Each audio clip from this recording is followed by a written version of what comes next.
Coming to you from Mendocino on California's north coast is Mendocino High School's The School of Natural Resources. In response to Annie Leonard's The Story of Stuff, we present Chapter 8, What You Can Do.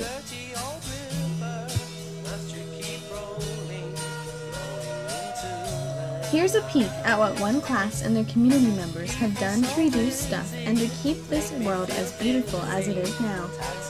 This video is a collection of simple steps to get involved in sustainable living, reducing the impact of toxins in our daily lives, and how you can minimize the stuff you produce and consume. Don't be scared. Here are your options. It's up to us.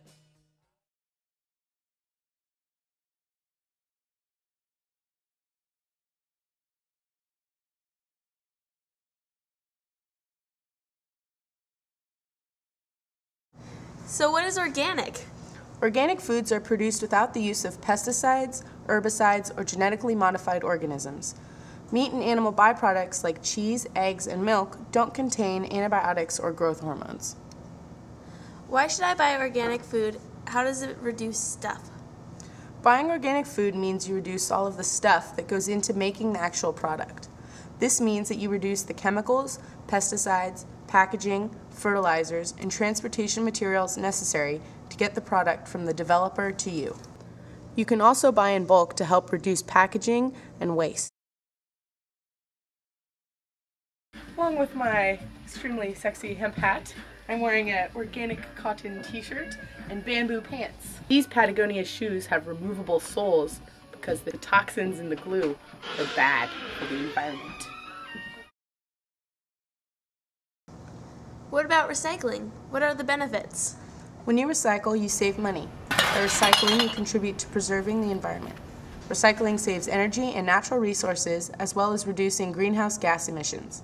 The products you recycle, like paper, glass, pop cans, and tires, can be used to create something else instead of having to use up more resources to make new products.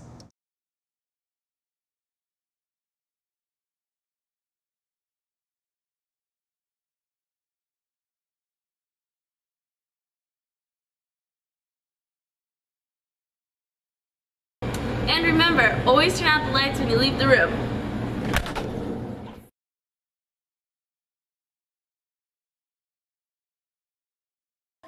Mendocino High School Sonar, or the School of Natural Resources, is an English and environmental science class at the Mendocino High School.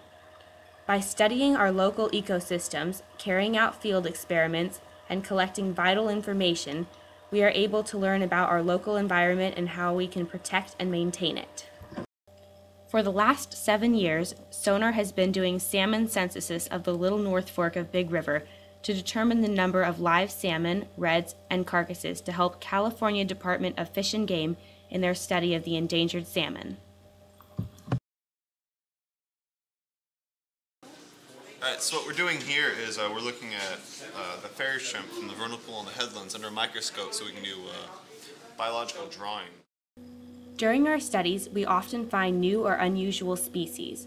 In 2005, Sonar discovered microscopic fairy shrimp in the vernal pool on the headlands.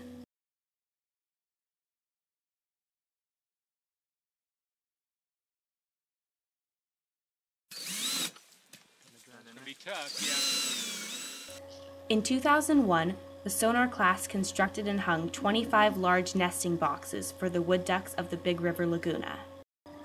In 2004, the Mendocino High School Sonar class began planting large flats of Douglas fir trees.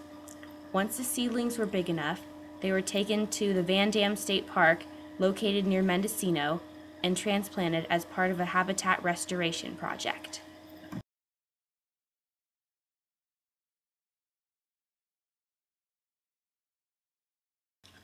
The Mendocino High School Sonar class also executes many field studies.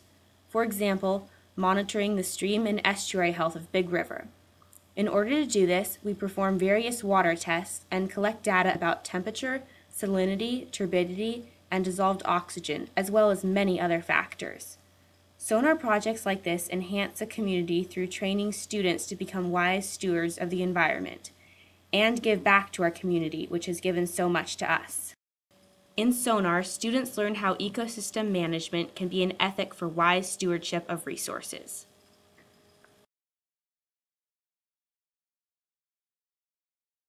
Not only as a class, but also as a community, the small town of Mendocino has collaborated to create a more sustainable way of living on the coast. As a community, Mendocino worked together to purchase Big River Estuary, a large ecosystem threatened by timber harvest plants.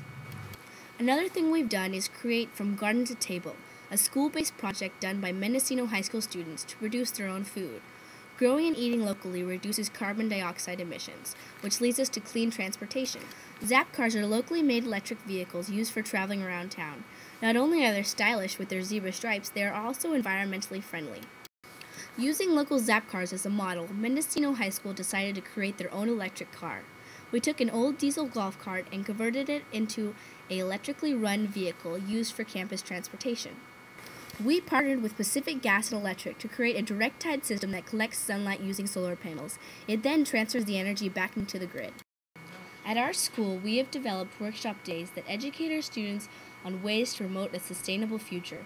Students learn a variety of sustainable practices, including apple pressing, wood-fired bread making, and different sustainable ways to recycle. All these practices help our community to create a sustainable way of living. You asked a question, Woodside Priority School Global Issues class, and here's your answer. As an individual, you can make daily choices, like eating an organic, plant-based diet and using resources in an intelligent way.